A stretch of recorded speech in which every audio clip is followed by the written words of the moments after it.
My Lords, I rise to speak to Amendment 191 and 192 in my name, which are very closely related to that already introduced by Noble Lady Baroness Walmsley. And I thank very much the Noble Lady Baroness Lister for offering her support to my amendments. Now, Amendment 191 is essentially a different way of getting to the same intention of 193.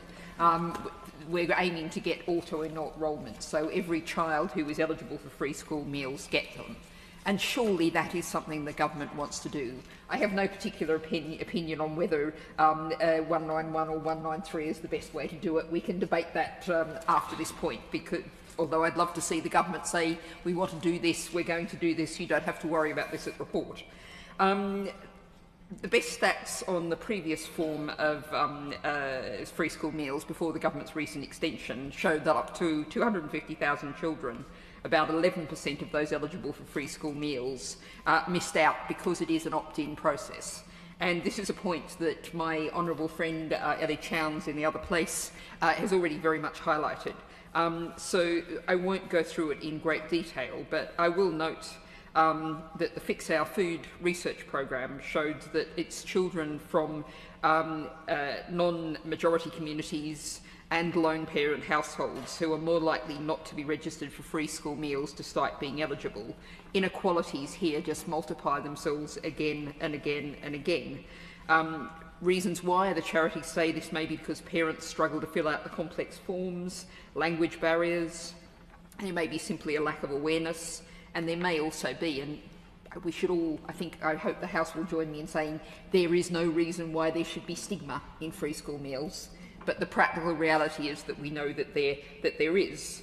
And I also note that the Greater London Authority has put resources into auto-enrolment, showing that it is possible to make a difference in this, but around the rest of the country that's not available.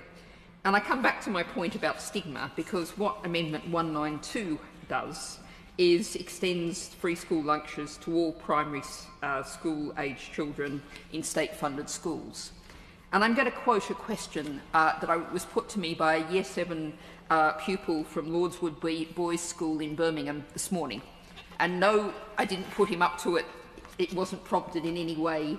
He very simply said to me, speaking as some other questions identified as a representative of the government, I did have to sort of correct that misapprehension. Why don't we get free school meals? Now, that's something, a really high level of awareness. People are feeling the inequality, the suffering that's come from those lack of those free school meals. Now, my amendment 192 that the Noble Lady Baroness Lister's kindly backed wouldn't actually help that Year 7 boy. This is me and the Green Party going for the moderate middle of the road option, because actually the Green Party policy is free school meals to all school pupils, so it would help the people in Birmingham. But what we've gone here is an amendment simply for all primary school pupils. And I think, again, part of the reason why we've done that is we have the example from London of how positive it's absolutely been.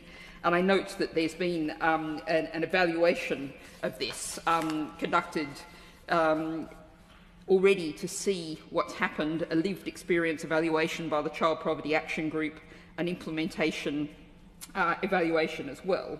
And this policy, unsurprisingly, was really popular and had a very high level of take-up across 3 school terms between 88 and 90%. And among the positive outcomes for that, 84% of parents said it had improved the family budget. A third of parents said the policy meant they had less debt. 3 in 5 parents said they were able to spend more money on food at home as a result. And we talk so often in your Lordship's House about the issue of our broken food system and how it's so difficult to get a healthy diet. More positives, more than half of parents thought their child was trying new foods as a result of being exposed to them at school. More than half of parents, this is the kind of thing you mightn't think about, said it saved the time in the morning that they'd been forced to use to spend school making packed lunches. And we all know that that can make a real difference to families.